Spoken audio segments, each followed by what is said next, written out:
Madame, Monsieur, bonsoir, bienvenue dans ce journal. À la une de l'actualité ce soir, ouverture officielle du dialogue de haut niveau Chine-Afrique-UNESCO sur l'éducation et le patrimoine culturel. Une rencontre tenue lors du forum sur la coopération sino-africaine à Beijing. Le vice-président de la République, Timo Komelekone, a pris part à la rencontre.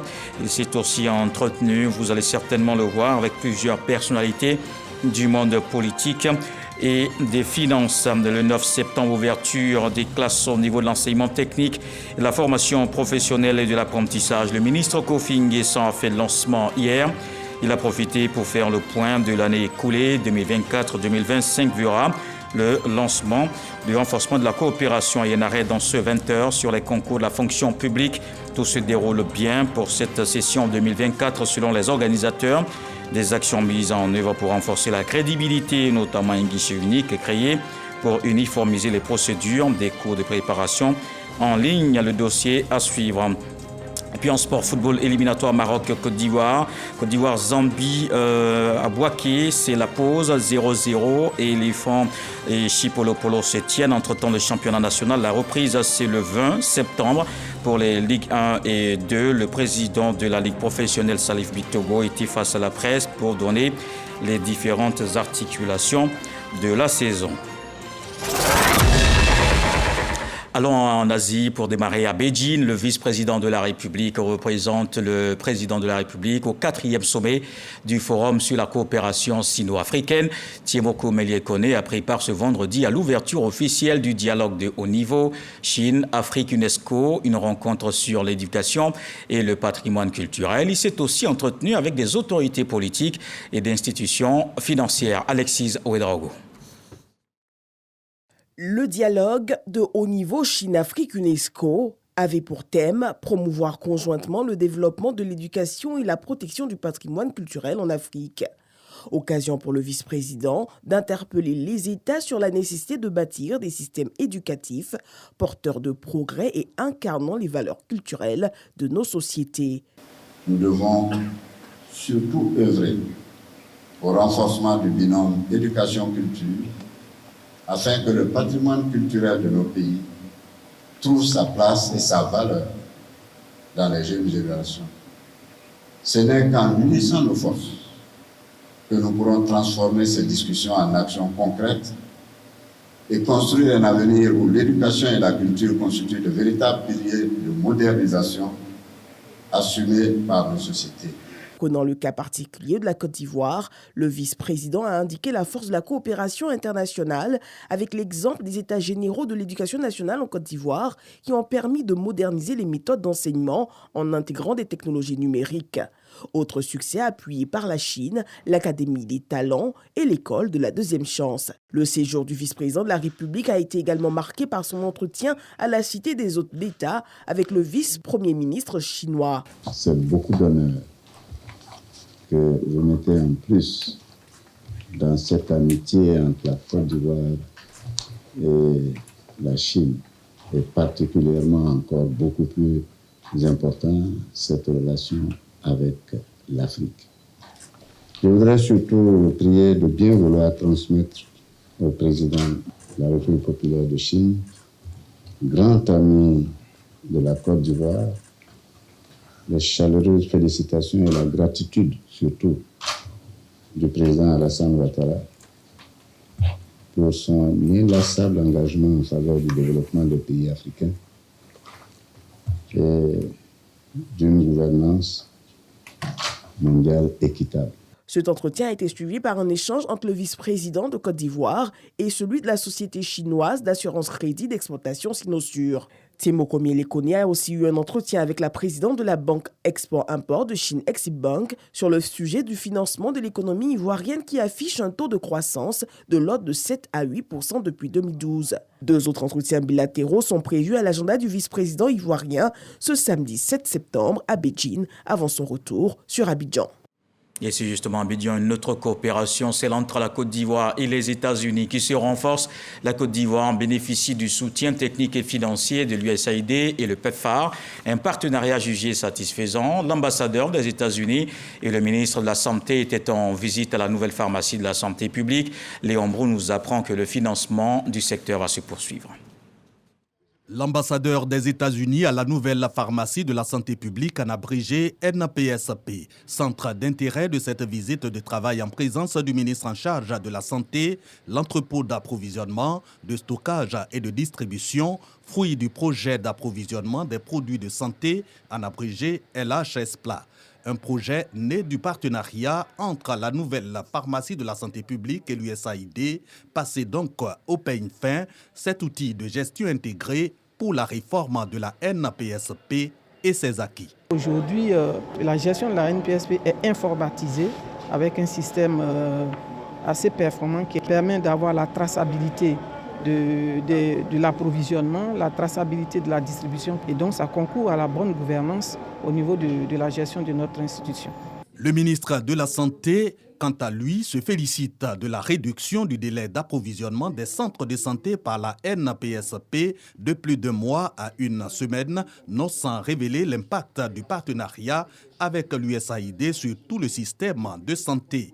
À l'appui, les progrès enregistrés avec les programmes de santé publique en matière notamment de paludisme, de VIH-Sida. Le gouvernement est très reconnaissant donc, au peuple américain et à Madame l'ambassadeur grâce à ce qui est fait dans la lutte contre le VIH-Sida. Aujourd'hui, donc, le taux de prévalence est en dessous de 2%. Nous sommes en train donc, de travailler avec d'autres ministères, en plus de ce qui est fait pour que donc, le paludisme ne soit plus une maladie endémique. C'est un projet quinquennal mis en place depuis 2018. Le LHSPLA représente un financement américain de plus de 12 milliards de francs CFA, l'équivalent d'environ 40 millions de dollars, dont 25 sur la période 2023-2028.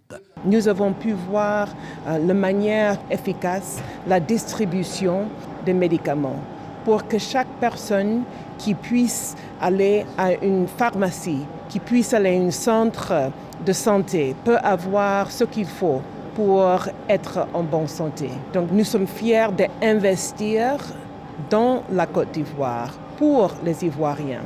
Parce que la bonne santé pour les Ivoiriens, c'est une très bonne chose aussi pour les États-Unis. Jessica Davis-Ba engage les États-Unis à poursuivre son partenariat avec la Côte d'Ivoire. Et nous allons poursuivre avec la rentrée au niveau de l'enseignement technique, de la formation professionnelle et de l'apprentissage. C'est le 9 septembre. Le ministre Kofi N'Guessan a profité pour faire le bilan de l'année écoulée. 2024-2025 sera marqué par la consolidation du partenariat avec le secteur privé, un maillon essentiel dans la réussite des réformes. Issa Tionayeo, Joël Mambou. Rentrée solennelle du ministère de l'enseignement technique, de la formation professionnelle et de l'apprentissage au lycée technique de Cocody. Occasion pour le ministre Kofi N'Guessan de dresser le bilan de l'année écoulée. L'année dernière, nous avons eu 100% de réussite au baccalauréat industriel. On a aussi vu les résultats dans les filières professionnelles sont relativement satisfaisants. Donc j'ai encouragé les chefs d'établissement, les enseignants et tous les acteurs à poursuivre les efforts, de sorte que ce système de formation professionnelle mis en place aujourd'hui, selon la vision du président de la République, puisse attirer le maximum de jeunes. L'adéquation formation-emploi est au cœur des actions du ministre Kofi N'Guessan pour une meilleure insertion des jeunes dans le monde du travail. D'où le renforcement du partenariat entre l'État et le secteur privé. Il s'agit de construire avec le secteur privé les formations parce que sans le secteur privé, le taux d'insertion ne sera pas élevé. Ce secteur privé est un grand pourvoyeur d'emplois. Donc l'idée, c'est de poursuivre ces discussions et c'est la raison pour laquelle, avec l'appui du gouvernement et l'appui de nos partenaires, nous allons construire un centre de développement des curricula, c'est-à-dire que les programmes à venir seront élaborés en synergie avec le secteur privé. Message bien perçu par les acteurs du privé. Nous, en tant qu'entreprise privée, notre rôle est d'accompagner ces élèves-là des lycées professionnels à pouvoir les insérer dans le secteur industriel. Cette rentrée solennelle a été l'occasion surtout pour le premier responsable à charge de la formation technique et professionnelle d'annoncer que l'année scolaire 2024-2025 sera consacrée à l'achèvement de la construction des infrastructures pour une meilleure formation des jeunes dans les années à venir. Et après la formation, l'insertion socio-professionnelle, une question que suit le gouvernement. Un dispositif est mis en place afin de trouver de l'emploi pour les diplômés dans la région du Sud Comoé. Plus de 1,7 milliard de francs CFA mobilisés pour accompagner les jeunes dans leurs projets. Le ministre de la Promotion de la Jeunesse assure du bon déroulement des opérations. Touré Mamadou était en visite dans la localité. Eugène Atoubé. Grand Bassam, Adiaké, Aboasso et Tiapoum.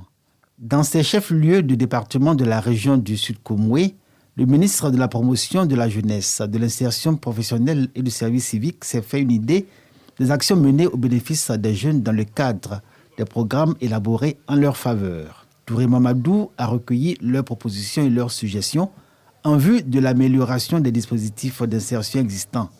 Les jeunes du Sud-Comoé ont été instruits sur les modalités et conditions d'inscription à ces différents programmes qu'offre le ministère en charge de leur insertion professionnelle.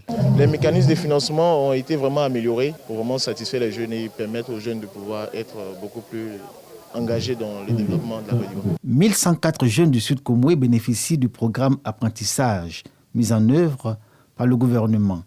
Ils sont à l'unité agricole intégrée de Palmsi de Toumanguier dans la région d'Aboasso. Leur présence est le fruit du partenariat entre l'agence Emploi Jeunes, structure sous tutelle du ministère, et cette unité agro-industrielle où 500 jeunes issus de ce programme ont trouvé un emploi. J'ai fait la formation théorique et présentement je suis à la phase pratique. Et vraiment les choses se passent vraiment bien. Nous sommes en de très bonnes mains, bien logés, bien encadrés. Vraiment nous sommes très contents. Dans le département d'Aboasso, 6098 jeunes ont bénéficié des programmes du ministère entre 2022 et 2024. Au nombre de ces programmes, le TIMO, travaux à haute intensité de main-d'œuvre et des financements des activités génératrices de revenus. Dans le Sud Comoé, nous avons plus de 10 000 jeunes qui ont pu bénéficier de différents programmes en leur faveur. Et ces jeunes attendent de nous donc l'amplification donc des initiatives. 669 bénéficiaires des dispositifs d'accompagnement de TIMO et des activités génératrices de revenus ont reçu leur chèque. Touré Mamadou indique que ces initiatives qui vont s'étendre à toute la Côte d'Ivoire ont mobilisé dans la région du Sud-Comoé plus d'1,770 milliard de francs CFA. Et parlant des opportunités d'emploi, nous allons marquer un arrêt dans ce 20h sur les concours de la fonction publique. La session 2024 a démarré depuis le 17 août pour prendre fin le 28 septembre. Le ministère de tutelle veut renforcer la crédibilité du processus de sélection. Un guichet unique est créé pour uniformiser les procédures. Des cours de préparation se font en ligne et les résultats sont proclamés aussi en ligne après chaque composition. À 3 semaines de la fin de la session, tout se déroule bien selon les organisateurs. Le dossier de ce soir, c'est avec Grâce Kando. Calme plat au lycée moderne de Cocody. L'établissement est l'un des centres choisis pour les compositions des concours administratifs 2024. En plus d'Abidjan, 9 autres villes sont concernées. Pour cette session, 96 943 candidatures enregistrées pour 369 concours avec à la clé des innovations. Le guichet unique permet au candidat, depuis sa position, de faire son inscription, mais aussi qui lui permet de téléverser un minimum de dossiers en ligne, comme aussi une mesure sécuritaire. Aujourd'hui, ce sont des copies uniques qui sont délivrées aux candidats. Lors de la réprographie, les sujets sont sécurisés par la gendarmerie jusqu'à la correction. Nous avons les résultats qui sont donnés 3 semaines après les compositions. Les candidats, quand ils sont ajournés, ils ont la possibilité de savoir ce qui n'a pas marché. Donc, ils ont leurs notes qui sont mises en ligne. Il y a aussi même la moyenne qui a été retenue pour tous ceux qui ont pu être admis. Autre réforme, les cours de préparation en ligne offerts gratuitement aux candidats par le ministère d'État, ministère de la fonction publique et de la modernisation de l'administration. Les candidats pourront ainsi se familiariser aux différents types de sujets. J'ai beaucoup apprécié les cours parce qu'il suffit seulement de te connecter et tu suis le cours. Il y avait d'autres qui faisaient des petits boulots, donc ça leur permettait de suivre ça en ligne. Les week-ends, on faisait ça de 19h à 20h ou à 22h. Donc ça nous a permis de pouvoir assimiler quelque chose. Des candidats qui disent tirer profit de ces cours en ligne, d'autres en revanche n'ont pas su saisir l'opportunité. Nous autres qui avons payé des documents qui n'ont pas suivi les cours en ligne, qui avons payé des documents qui n'ont rien à voir avec le sujet. C'est que le sujet est très différent des documents que nous avons achetés. C'est sur le tas qu'on est en train d'apprendre avec nos connaissances personnelles qu'on va essayer de donner le meilleur de nous-mêmes. À mi-parcours des compositions, de l'avis des responsables du centre, dans l'ensemble, tout se déroule bien.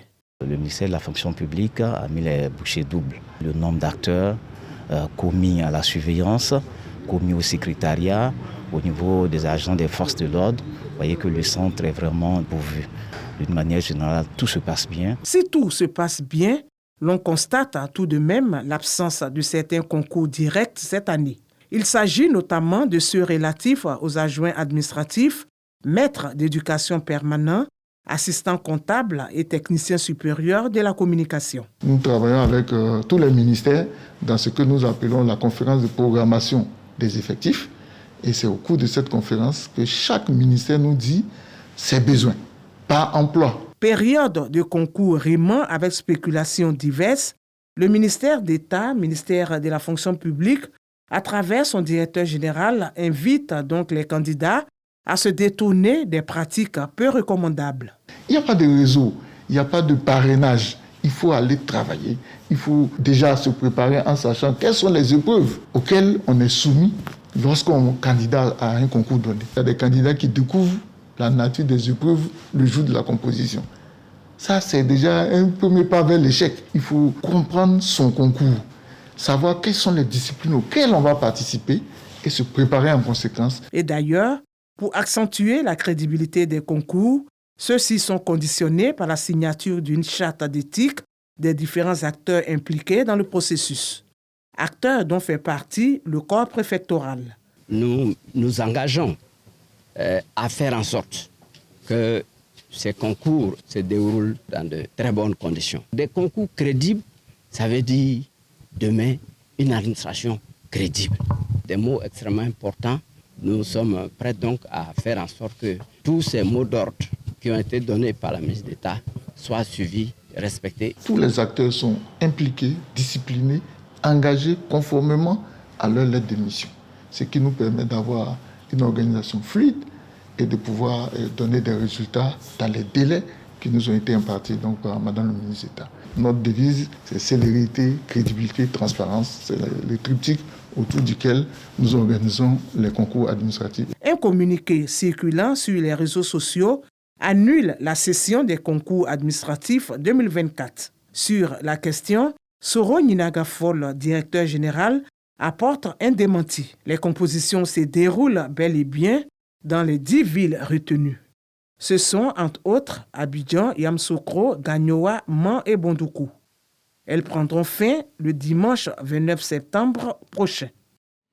Concours administratif 2024 à disposition pour renforcer la crédibilité. C'était le dossier de ce soir avec Rascando. Le bilan du PMD 2021-2025 est satisfaisant.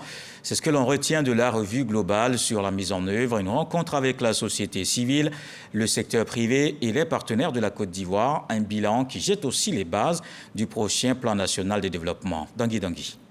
Infrastructure, éducation, santé, énergie.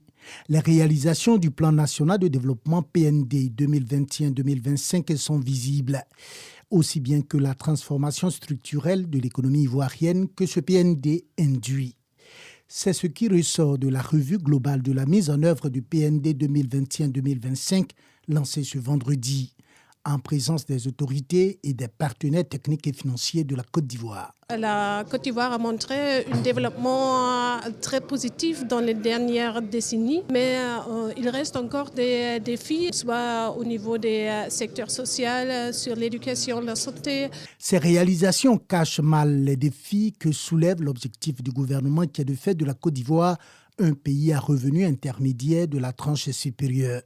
Les autorités ne se font pas d'illusions. En dépit de ces résultats tangibles, des défis persistent. Et ces défis concernent le renforcement de la gouvernance financière et territoriale pour un développement inclusif et résilient aux chocs externes, l'amélioration de la qualité de l'éducation, de l'équité filles-garçons et de l'efficacité des dépenses publiques dans le secteur éducation.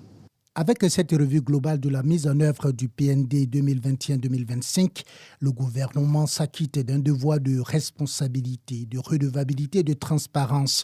On fait observer les organisations du secteur privé et de la société civile présentes à cette revue. Entre autres enjeux de cette revue globale, faire le bilan critique de la mise en œuvre du PND 2021-2025 et jeter les bases d'un autre plan national de développement couvrant la période 2026-2030. Et notre rencontre à la 10e session extraordinaire des ministres africains de l'environnement tenue à Abidjan. En marge, le ministre Jacques Assaouré-Conan a fait le point des initiatives du gouvernement, des actions pour restaurer des terres, des mécanismes de financement pour la lutte contre les changements. Grâce Kando. L'Afrique veut parler d'une même voix à la prochaine COP sur la désertification et la sécheresse à Riyad, en Arabie Saoudite, en décembre prochain. C'est à juste titre que les ministres africains de l'environnement se sont retrouvés à Abidjan pour passer en revue les thèmes qui seront abordés, dont la dégradation des terres, la restauration du couvert forestier et la lutte contre les changements climatiques. À marge des travaux, Jacques Assaouré-Conan fait le point des initiatives. Lors de la COP 15 ici, une des recommandations fortes, c'était de restaurer 1 milliard d'hectares de terres d'ici 2030. Les pays membres de l'AMCEN se sont appropriés cet objectif et chaque État y travaille pour que l'objectif soit atteint. Notre pays s'est engagé à restaurer 20% de son couvert forestier d'ici 2030. Et on y travaille. Chaque pays a évoqué son expérience et les meilleures pratiques vont être retenues pour être implémentées et pour que nous puissions atteindre les objectifs qu'on recherche. La question du financement également au cœur de cette rencontre. Les pays du Sud n'ont pas les moyens de ces politiques-là. Les promesses ont été faites par les pays du Nord, par exemple, de débloquer 100 milliards de dollars par an pour accompagner les pays du Sud pour mettre en place leur plan d'action climatique. Ces engagements sont plus ou moins tenus, mais il faut aller au-delà de ces promesses et faire appel à des financements innovants. Il y a d'autres possibilités. Les banques centrales se sont rendues compte que le changement climatique peut avoir un impact sur la gestion de la monnaie. Donc la Banque centrale s'est engagée à mettre en place des mécanismes pour pouvoir permettre aux États de financer l'action climatique.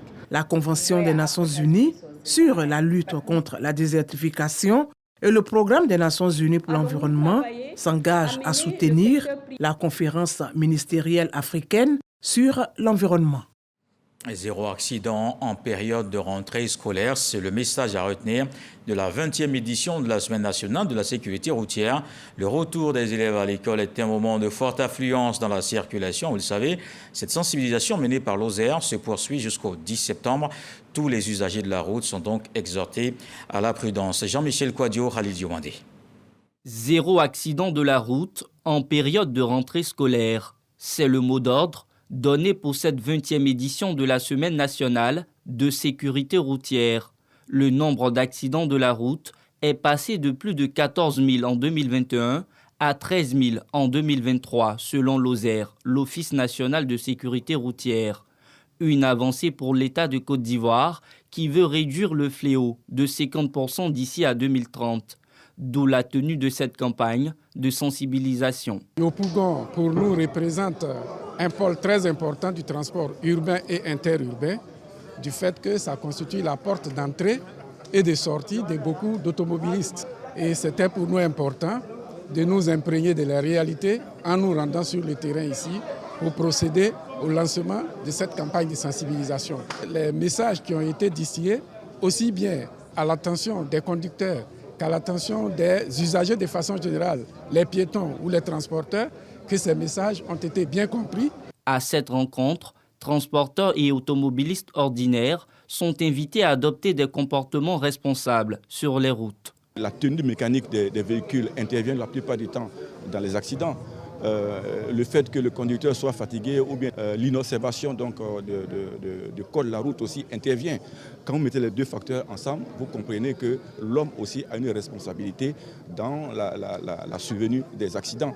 Et c'est pour cela que nous disons qu'il faudrait qu'au niveau des patrons, nous puissions veiller à ce que les véhicules soient mécaniquement bien tenus. Outre la sensibilisation, les autorités misent également sur les moyens de répression pour baisser le taux d'accidents de la circulation.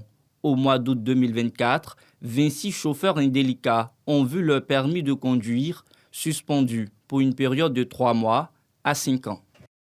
Et allons dans l'ouest du pays. La ministre d'État Anne-Désirée Oloto était dans le département de Bleuléquin et tout le pleu. La présidente du conseil régional échange avec les populations qui l'ont soutenue dans toutes ces actions. Elle était en mission de mobilisation pour l'hommage qui sera rendu au président de la République à Guiglo. Un reportage de Chris Diomandé, Léon Brou. La présidente du conseil régional au contact des couches socio-professionnelles de Cavali, corps préfectoral, forces de défense et de sécurité, chefferie traditionnelle, gardien du sacré, fonctionnaires, jeunes, femmes et confessions religieuses de Bleuléquin, tous les pleux et Guiglo rencontrés. Question pour Anne-Désirée Oloto de leur exprimer sa gratitude pour l'avoir reconduite à la tête du conseil régional. En octobre 2023, nous étions candidats à la présidence du conseil régional du Cavali et nous avons été largement élus par les populations. Il est important que nous revenions vers ces populations pour leur dire merci. Et c'est donc pour cela que toutes ces couches ont été invitées et depuis ce matin, je suis heureuse de partager ces moments d'échange et de convivialité. Aussi au menu des échanges, l'établissement des documents de l'état civil, le foncier rural, la disparité de certaines infrastructures de base dans le Cavali. À ces questions, réponse de la présidente du conseil régional et satisfaction des populations. C'est une rencontre d'échange d'abord et de remerciement à notre fille pour tout ce qu'elle fait pour la région. Il faut dire que nous, chefs traditionnels, nous sommes émerveillés par les actions de développement qu'elle mène et qui permettent à nos populations de connaître un bien-être. Sur l'imminente cérémonie d'hommage de la région du Cavali au président de la République, la présidente du conseil régional ne manque pas de galvaniser ses troupes, mettant en lumière les actions de développement du chef de l'État. Le Cavali se transforme au même titre que la Côte d'Ivoire et nous en sommes heureux. Nous serons à Guiglo pour remercier le président de la République pour ce qu'il a déjà fait pour la région du Cavali et pour Bleuléquin. Et les populations sont très motivées. Elles sont heureuses de pouvoir rallier Guiglo ce jour-là pour exprimer leur gratitude au président de la République. Beaucoup a été fait à Bleuléquin, mais beaucoup reste à faire. Nous en sommes conscients et avec les populations, nous voulons maintenir le cap. C'est le 14 septembre 2024 à Guiglo, capitale du Cavali, qu'aura lieu l'hommage de la région au président Alassane Ouattara. Et en sport football, l'actualité, c'est ce match à Bouaké pour les éliminatoires CAN 2025 au Maroc. Les éléphants reçoivent les Chipolo de la Zambie. En ce moment, 0-0 au stade de la Paix. Nous sommes à la deuxième période. Un match à suivre sur la 3. Et au niveau du championnat national, la reprise, c'est le 20 septembre pour les Ligues 1 et 2. C'est le 5e vice-président de la FIF qui l'a annoncé. Le président de la Ligue professionnelle, Salif Victogo, était face à la presse. Arsène Kouassi. Initialement prévu le 14, c'est finalement le 20 septembre que le coup d'envoi de la saison 2024-2025 des championnats de Ligue 1 et Ligue 2 sera donné pour censé s'achever le 31 mai, sinon au plus tard en juin. L'information a été livrée au cours d'une conférence de presse tenue au siège de la Fédération ivoirienne de football par le président de la Ligue professionnelle de football. Pour cette saison, plusieurs innovations majeures sont annoncées, entre autres. Offrir 200 billets gratuits à chaque club. C'est-à-dire si vous avez ASEC Stella, déjà ils ont 400 billets gratuits. L'ASEC a 200 billets gratuits, le Stella a 200 billets gratuits. On était habitué à avoir 2 cartons jaunes avant qu'un joueur soit suspendu. Nous avons proposé, ça a été validé. Il faut aujourd'hui avoir 3 cartons jaunes successivement dans 3 rencontres pour avoir la suspension. Et ensuite, on a demandé au club aujourd'hui de pouvoir, dans la fiche d'engagement, déjà présenté leur troisième couleur, parce que souvent on a été confronté à des difficultés quand les équipes étaient en déplacement. Il n'y aura plus le tournoi des U20, il y aura un championnat des réserves, il y aura un championnat des U17 et des U15. Pour ce qui est du litige qui oppose l'Africa Sport à ISCA pour la cession à l'élite, où le tribunal arbitral des sports, TAS, a été saisi du dossier, le patron de la Ligue professionnelle de football s'est voulu un peu plus clair. On ne commande pas les affaires de justice, on avisera. Salif Bictogo s'est également montré confiant quant à la réussite de cette nouvelle saison qui s'annonce intense et riche en émotions. Avec ses innovations, la Ligue espère offrir un championnat plus compétitif et attrayant pour les clubs, les joueurs et les supporters. Pour rappel, le match d'ouverture est prévu le 20 septembre 2024 entre les deux promus OSA et l'Africa Sport au stade Félix Houphouët-Boigny sous le coup de 18h. Rendez-vous donc le 20 septembre pour la reprise de la Ligue 1 et la Ligue 2. Dans le reste de l'actualité en France, le nouveau Premier ministre a débuté les consultations. Michel Barnier rassure, la discussion se passe très bien. Il a rencontré les formations politiques avec pour objectif de former rapidement un gouvernement. Michel Barnier a d'abord discuté avec Gabriel Attal, son prédécesseur, désormais patron du groupe Ensemble pour la République à l'Assemblée nationale. Il a ensuite enchaîné avec les responsables de son propre parti, les Républicains. Mais le passage devant l'Assemblée nationale s'annonce déjà difficile. Le futur gouvernement va donc devoir convaincre le Rassemblement national pour se maintenir. Et pour terminer, ce rendez-vous à ne pas manquer la finale de Variétoscope qui aura lieu ce samedi 7 septembre, c'est-à-dire demain à guichet fermé, à suivre en direct sur RTI 1 à partir de 15h. Et voilà qui m'interme à ce journal. Merci de l'avoir suivi. Retour de l'actualité, 23h avec Afficiata Karamoko Dosso. Ce soir, le sage nous apprend qu'une seule pagaie ne fait pas avancer la pirogue. Dieu le voulant, on se retrouve demain.